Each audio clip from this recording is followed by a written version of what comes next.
Um, meeting is now streaming live on Facebook. Oh my gosh. Okay. So here we are. I am in the studio and here on Railroad Street in Great Barrington. And welcome, welcome, welcome to Thriving Live. I'm just moving things around on my big screen here, getting things all set up. So yeah, I think we're live. If you happen to be seeing this on Facebook, there's my alarm. Could you write something in the chat, in the live chat? That would be super cool. Maybe I will find out. A, if anyone's watching, and B, if it's working properly and all that kind of thing. So, wow, what do I want to talk about today? There are so many things that I'm thinking about and wanting to share. And I didn't really figure out in advance what I was going to talk about today, as is the usual for me. Today is the 19th, Tuesday. Yeah, July 19th. Oof. Okay, so what can I tell you if this is the first time you've been on here? The reason I started Thriving Live on Tuesdays at 2 was partly to be able to offer free content, first of all, that I found useful in my journey from going from surviving, just barely surviving as an artist, as a mom, as a person, to where I am now, which is thriving in like all the different aspects of my life, in my relationship, in my work life, in my studio life, in my community, in the dreams that I am actively working on manifesting, and especially in like helping other people. I really love coaching people, working with people, helping them overcome the blocks that are holding them back from living their thriving, juicy lives. And some of the techniques are remarkably easy and quick and permanent. And so maybe that's what I'll talk about today. But first, I always like to start with pleasure first. So let's see, today's pleasure first practice will be, let's start with, you can do this either sitting or standing. It's okay, whichever you choose. I'm standing because that's how I usually do these. And we're going to look for pleasure in our bodies. Often we're scanning for areas that are uncomfortable or tight or whatever. You can notice them as you do sort of this awareness scan throughout your body.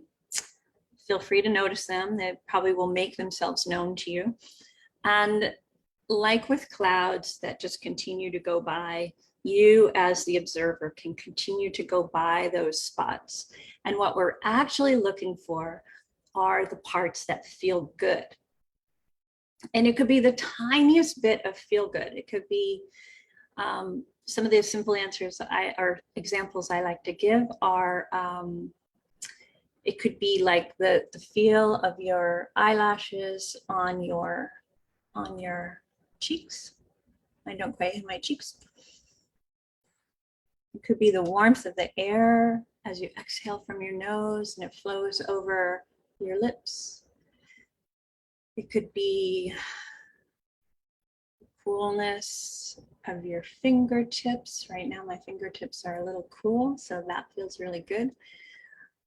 So just noticing, let's go from the top. That feels so good that I'm kind of wanting to do an external instead of an internal scan.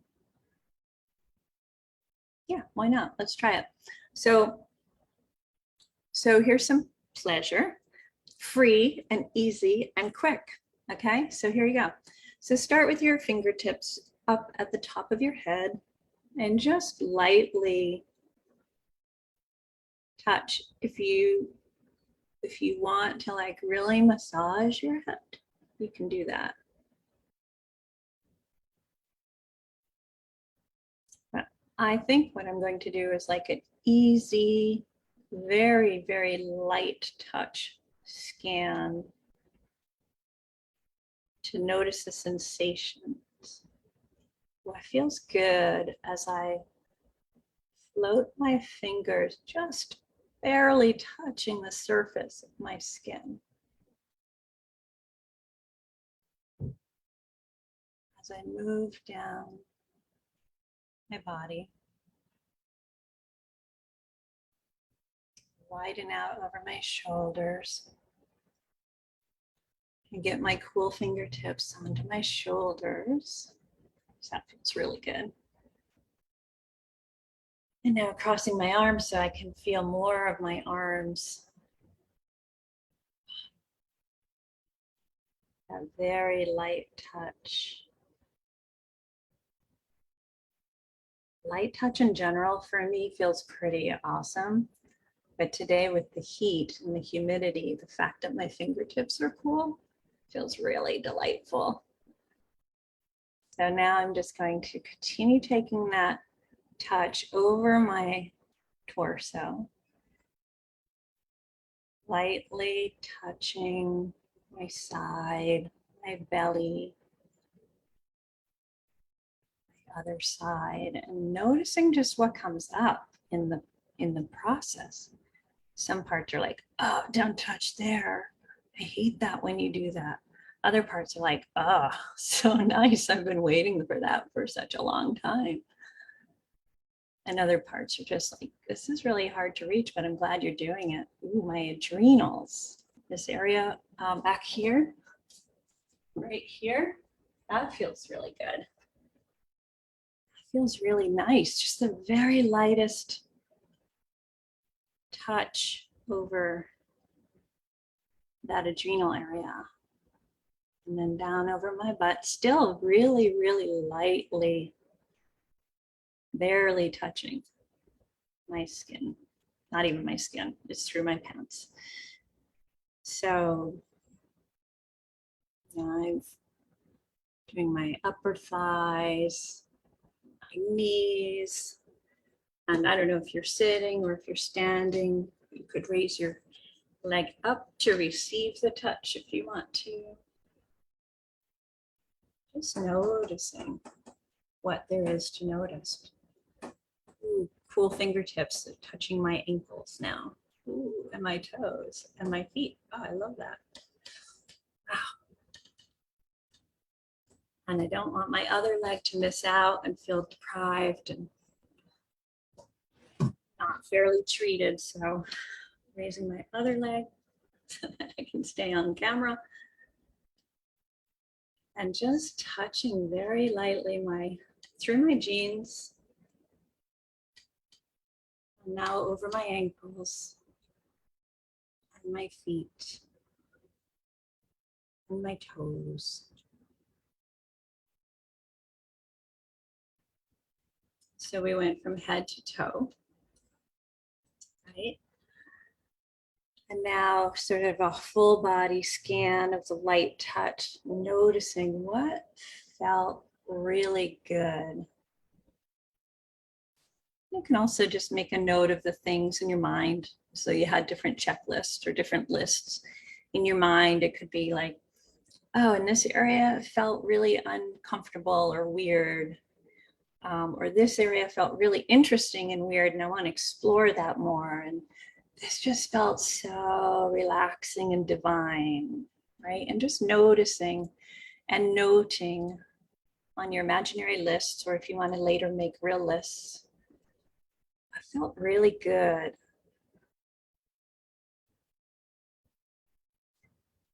Like I said, this pleasure practice is so free and easy and available at any time, right? Like, I feel really awesome. Maybe you wouldn't want to do it while you're at work and there are like colleagues nearby, but you could invite everybody to do it. That could be fun. Um,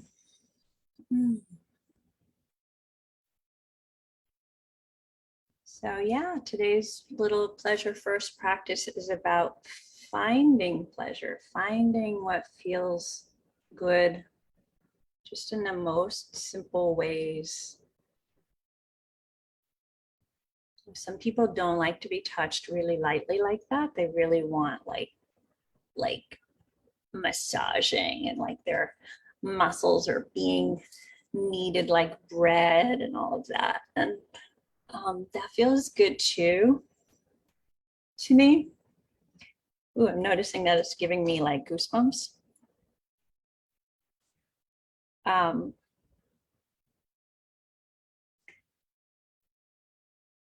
and even though it feels good, it doesn't like light me up and give me the sensation of pleasure and joy in the moment. So like that's a cool thing to notice as well. It's like, is this like, does this just feel good? And this is what I like my massage person or my lover to do, or I wish they would do. Or is it like, oh, this is a new discovery. This is fun and interesting. And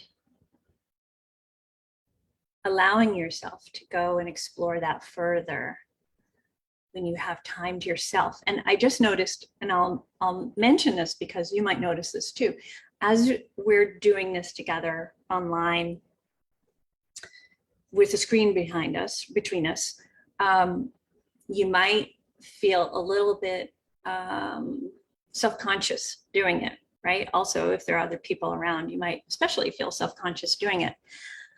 And I noticed while I was trying to speak in that last little bit, I was like, my mind was working at the same time that I was touching. And it wasn't giving me the same degree of pleasure and delight. So the big difference for me was that when we began and when I did the full body tingling touch practice, I was fully 100% paying attention to how it felt.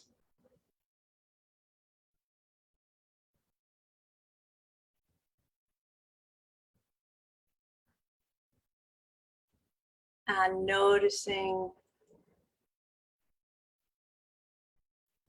how it felt, commenting on where my fingertips were going, and still feeling it, which was required a lot less than being able to also instruct or inform, share, educate, that kind of thing. Like that takes a different part of my brain. And so that activity was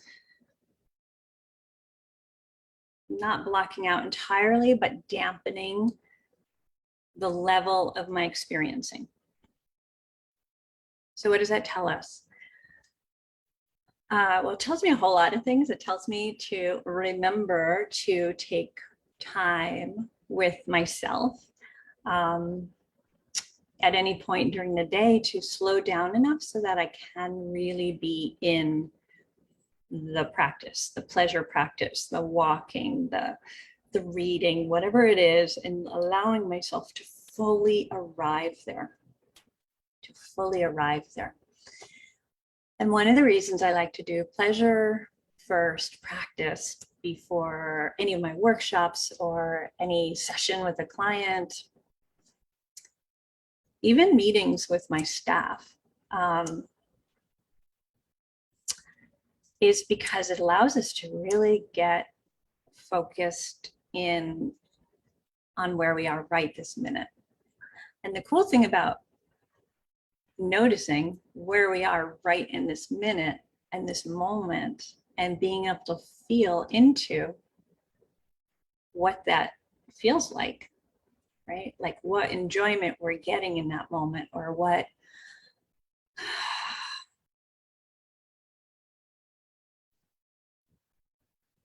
what level of relaxation we're able to experience in that moment.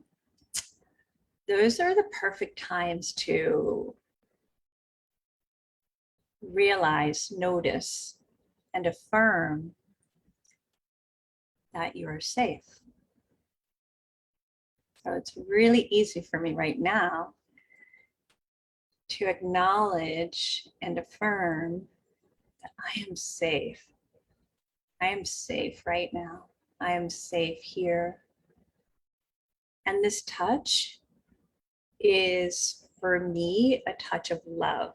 So I can also notice, experience, and affirm that I am loved at this moment. I am loved. And at the same time, since I'm also giving myself this experience of love, I can notice, experience, acknowledge, and affirm that I am love. I am love.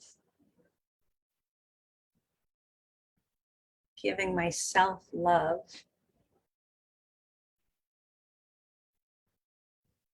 Demonstrating love. Experiencing love. Tasting love. Sharing love.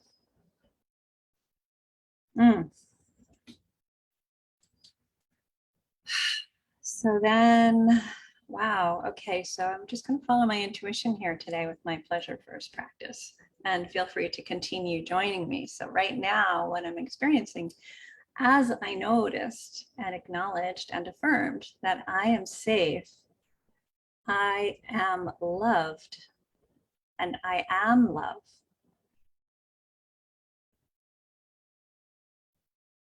Noticing that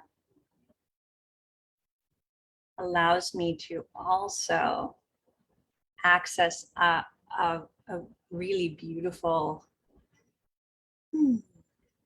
place, a state, a higher state of, I don't know, some people would say consciousness, but that feels very big.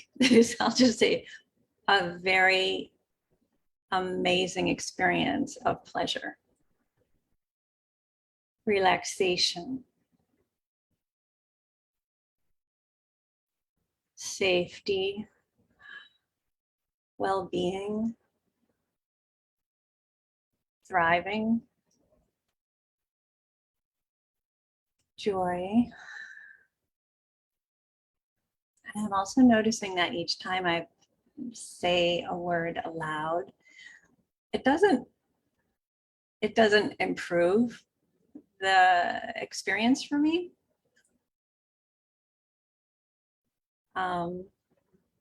It is kind of better if I don't say them out loud, but I'm wanting to share with you what I'm experiencing, so you can look and see if you're, or notice and see if you're experiencing anything similar or different, or whatever. So I'm just going to take a minute or two now of remaining in that state of awareness, of being in ease and pleasure and relaxation. And also imagine that I'm like resting into it, like just melting into it, like it's a place I can just, like it's the comfiest sofa I could lie down on, because it's like this big cloud. And that then I'm like 100% surrounded by and filled with this state of love and joy and safety in this moment and in this place. So I'm expanding on that. I'm expanding it to not just be on the surfaces of my body or on the interior perception of those touches, but also to fill my whole body and the space around me.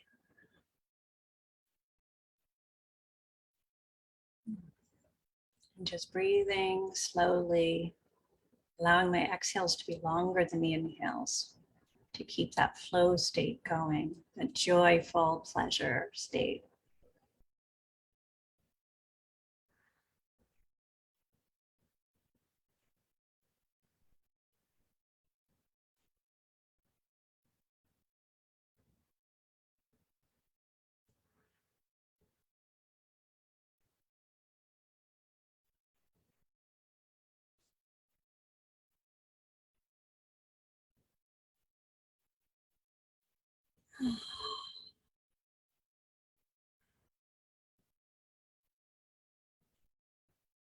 One more.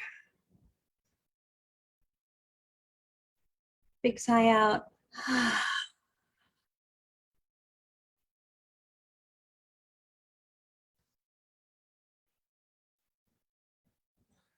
Now, as you go back to your normal breath, whatever pace that is for you, whatever feels good. Listen to your body and give it whatever stretches or turns or twists or massages or whatever it's asking for. Wow. That felt so good. Oh my gosh.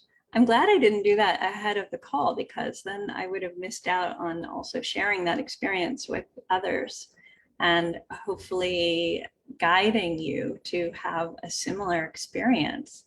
I would love, love, love to know if you did it, and if you did do it, how it felt, and see how it feels as you move through the rest of your day. What else can I say? Let's see. I'm sort of floating right now. So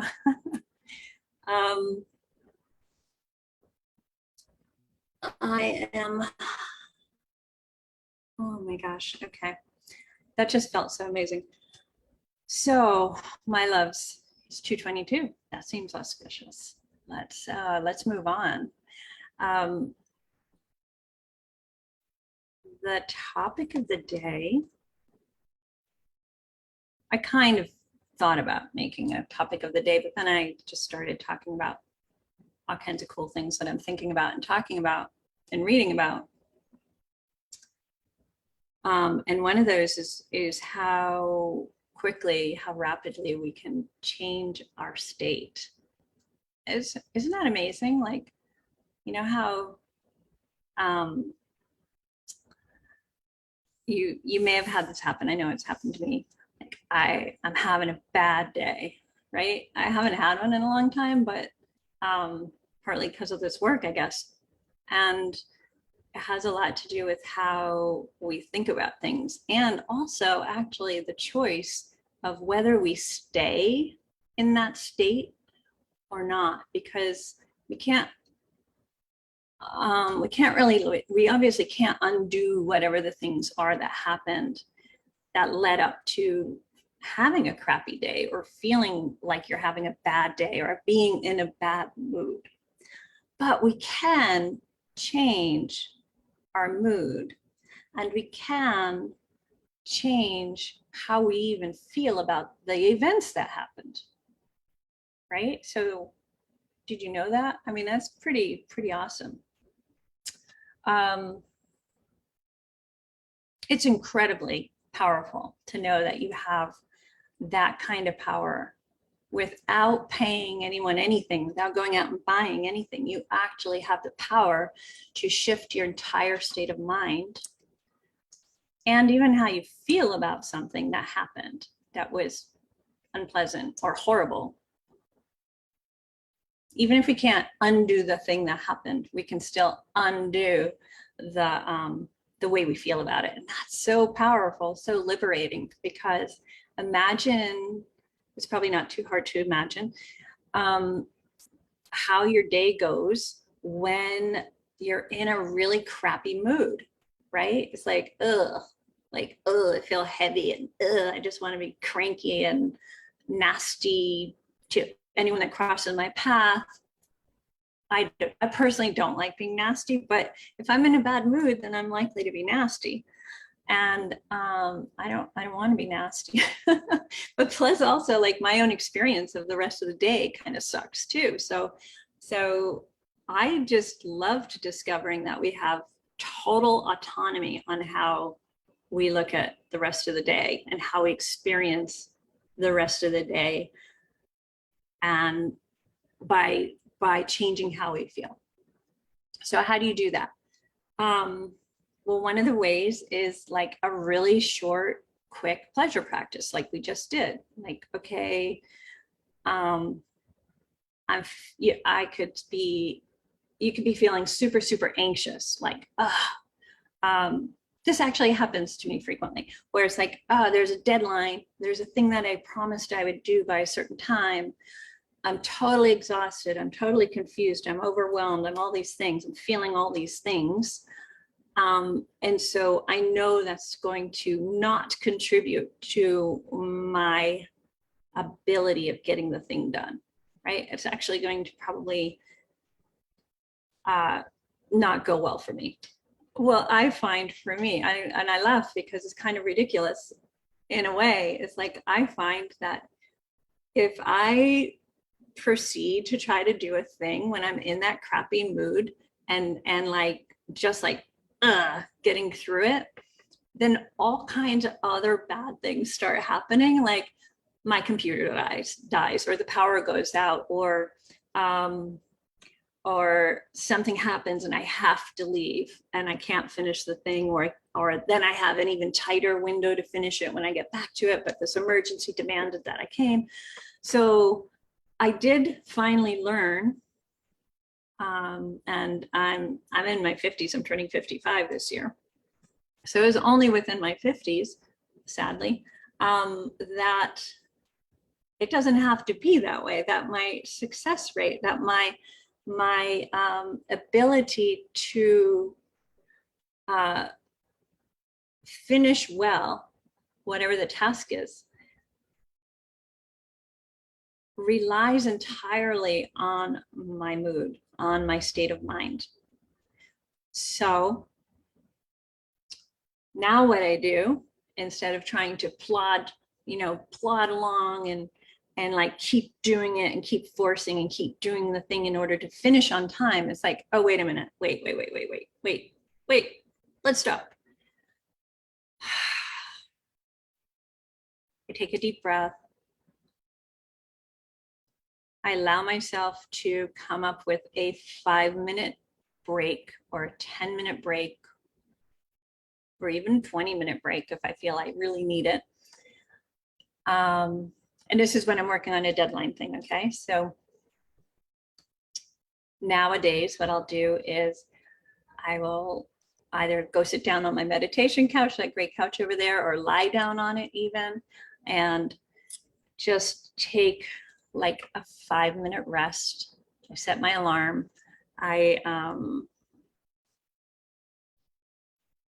don't fall asleep intentionally. I don't fall asleep, but I do. It's so sweaty, and I mean, I'm sweaty. It's really hot. It's so humid. Anyway, so what I will do is I'll lie down and allow myself to go into the slower breathing, the slower, longer breaths. I might say to myself, I am going to rest for 5 minutes. And when I awake, when I get up, I will be fully refreshed, fully rejuvenated, fully on point, fully energized, and clear-headed for the rest of my day. And so the task ahead of me, which I'm not thinking about right now, like I intentionally don't think about the task, I think about how I want to feel when I wake up, when I get up, and how that will help motivate me through the rest of the day with ease and more joy, actually. I don't usually call it joy when I'm going into the self-hypnosis rest state. But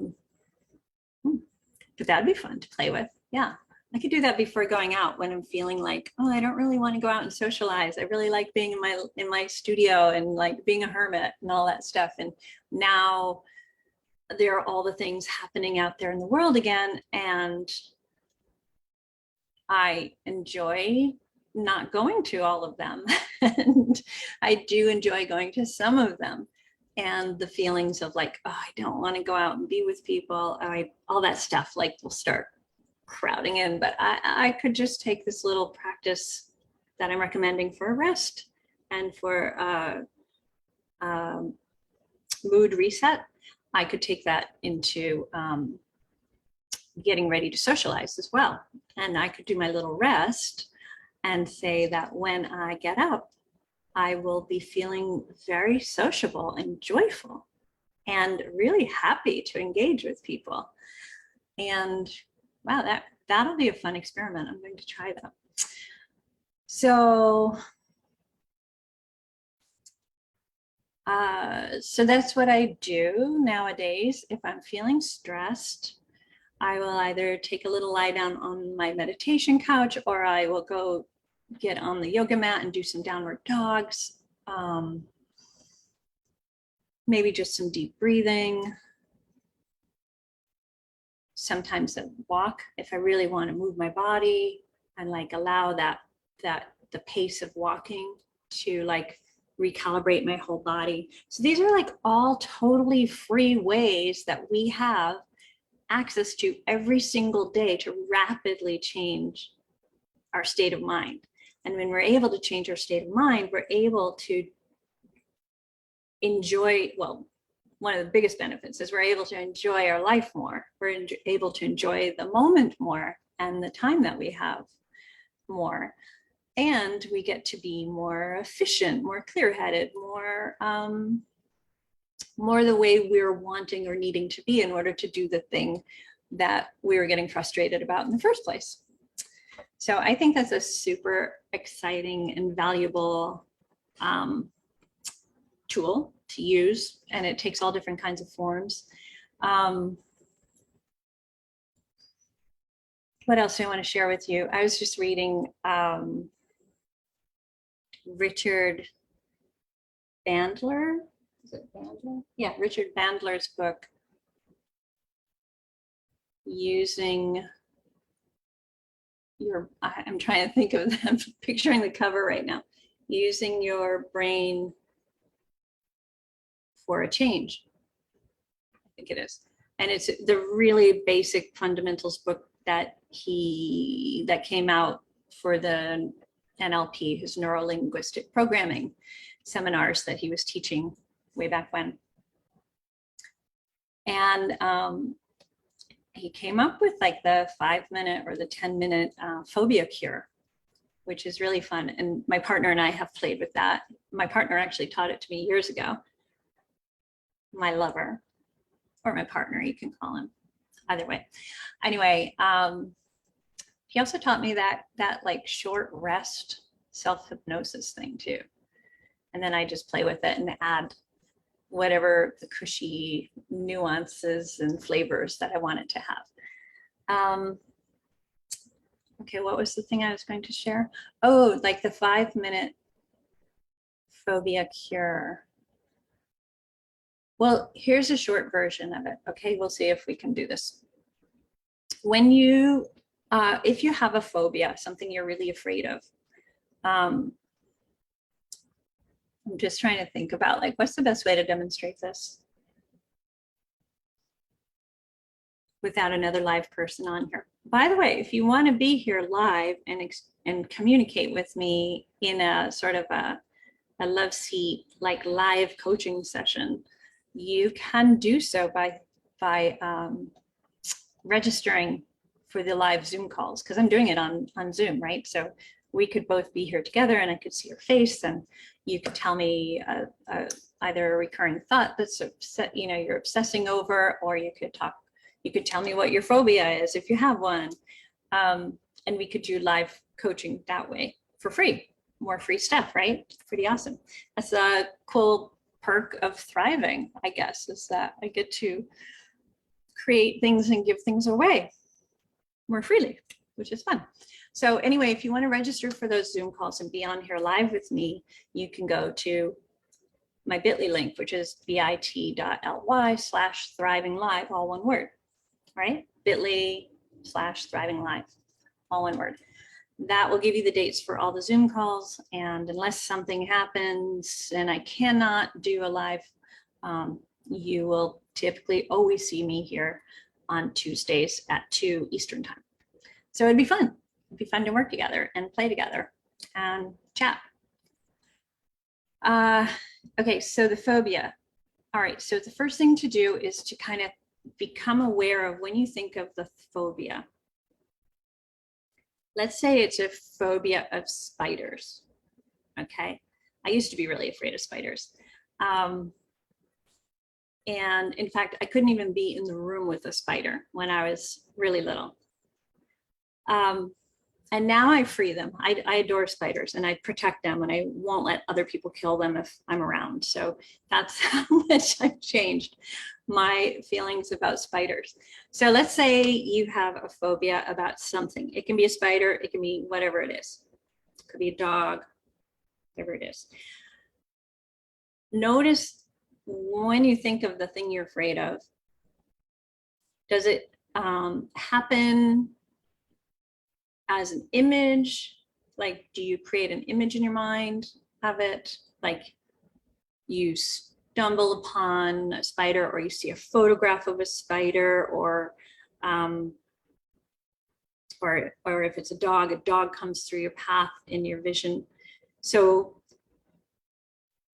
noticing how you're experiencing the fear of the phobia, right? The fear of the thing you're afraid of. All right, so you have that thing. Now imagine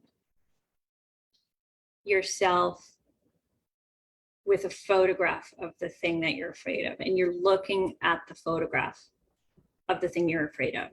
So if it's a spider, you have a photograph that you might have snapped of a spider you saw, or it could be a photograph of a spider in a book. It could be a piece of jewelry that looks like a spider.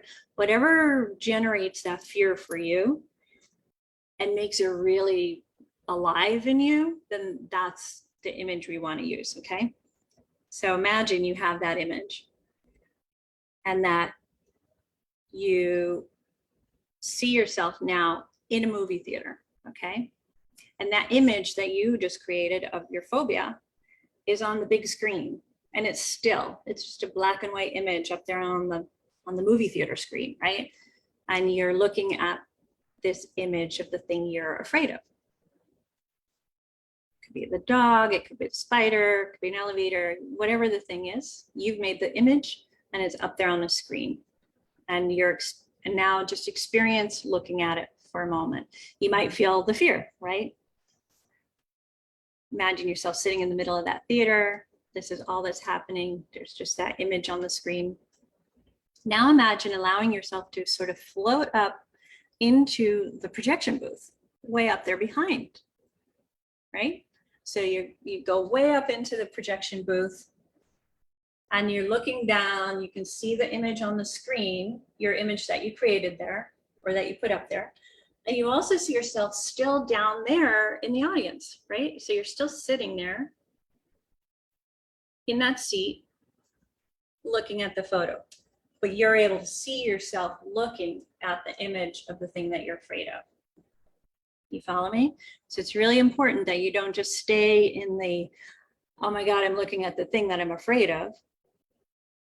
That we've already established, it's a photo and it's up on a big screen. And then you allow yourself to imagine leaving your body there and moving up into the space, the projection booth, right? And now you're able to see, make sure you're doing the whole thing if you're following along here. You're able to see yourself in the audience, still sitting there and looking at the screen, which has your phobia picture on it. Now imagine that the picture on the screen becomes like a moving picture, like an old black and white. And you see movement of the thing that you're afraid of. And then imagine it going really fast backwards and then really fast forward. And then imagine that somebody is like messing around with the, or you are even up there in the projection booth, and you can like make it go out of focus. Like it's all blurry. Maybe they make it really big and it's really hard to make out what it is. But meanwhile, you're still aware of yourself in the audience or in the theater by yourself, looking at this image. And now it's a moving image. Now it's black and white. It's moving forward. It's moving backwards. It's getting really big and blurry. It's coming in again. It gets really, really big. And then it just continues doing different things, right? So now if it comes back to your original image and you're there looking at yourself in the theater from the projection room and this image on the screen that we started with, how do you feel about that image on the screen now? How do you feel about seeing a spider now? Or a dog, or an elevator, whatever the thing was that you were afraid of. So if you followed along, you're able to get out of your own personal experience, your lived physical and emotional experience of the thing you fear, right? And then you're able to see yourself looking in that, you're able to see yourself in that fear, but objectively, just like the projectionist in the booth, like, oh, I'm just looking at who's down there. Oh, there's this one person down there. Oh, that person is watching this image of a spider. Oh, let's mess around with the projection, with the camera, right? The projection projector. That's the word I'm looking for. We'll make it go out of focus. We'll do this. We'll speed it up. We'll race it back. We'll, all these things. Now, what is that person's experience of the phobia? Is it still there? And if you can remember to do this beforehand, measure like from 1 to 10, how strong was the phobia when we first talked about it, when you first were creating that image in the first place, right? And then let's say it was an 8 out of 10 or a 10 out of 10. For some people, it's just going to be right up there no matter what in the beginning. And then you do this whole process of seeing the image move away from you, and then seeing yourself looking at the image and experiencing the fear, and then manipulating the image.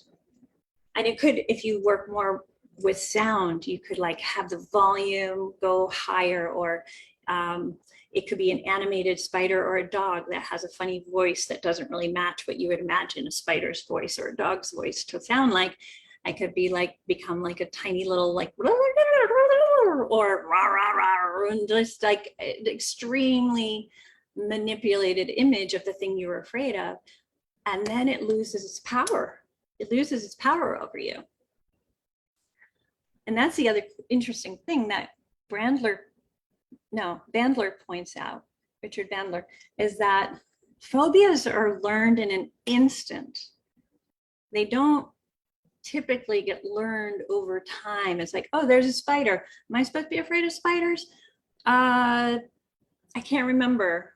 Oh, yes, they say I am. Okay, so, oh, there's another spider. Am I supposed to be afraid of that spider too? That's not how the phobias happen. It's just like this experience that is like embedded really strongly in the mind, and we get to, by using the power of our creative minds and the imagery and the sounds and the things we can conjure up in our minds, we can totally change that. So we have so much more power over our own personal experiences and our moods than we probably ever knew. And just imagine how like awesome that is. Like, just like start thinking about like how you can utilize that to like actualize your dreams or do the things you're afraid to do. Like, it's totally possible.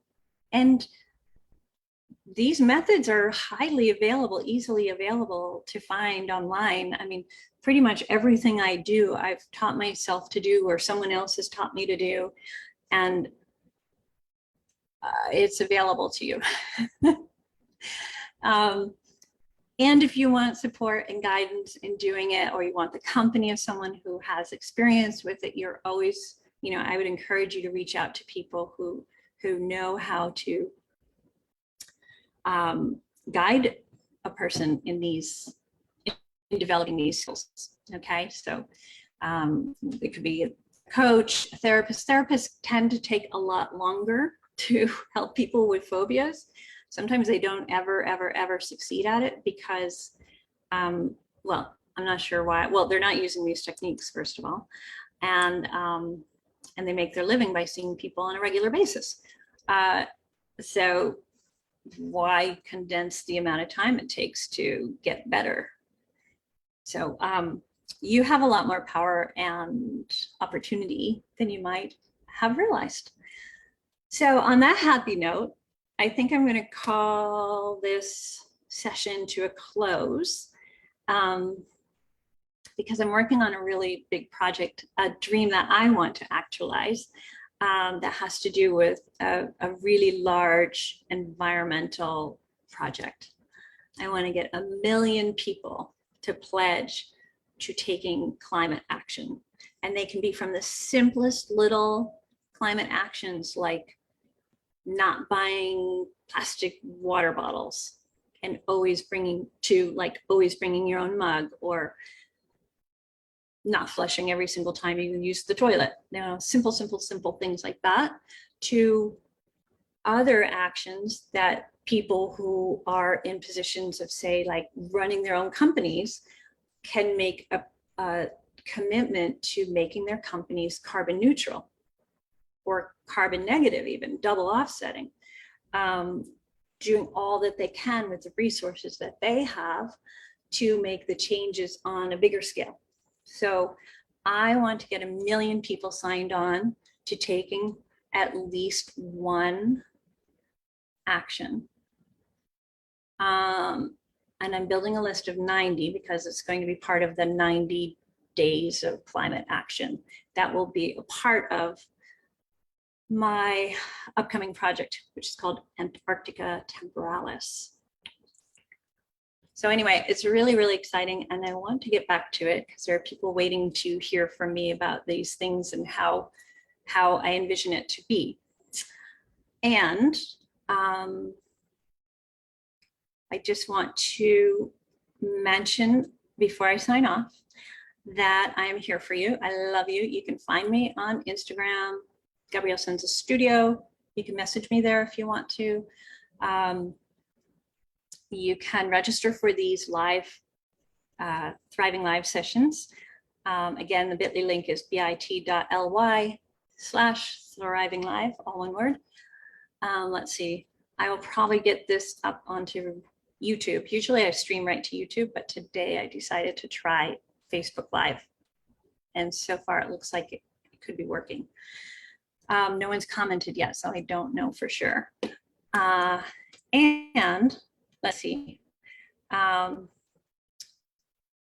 other thing I wanted, yeah, let's see, reacted to your video.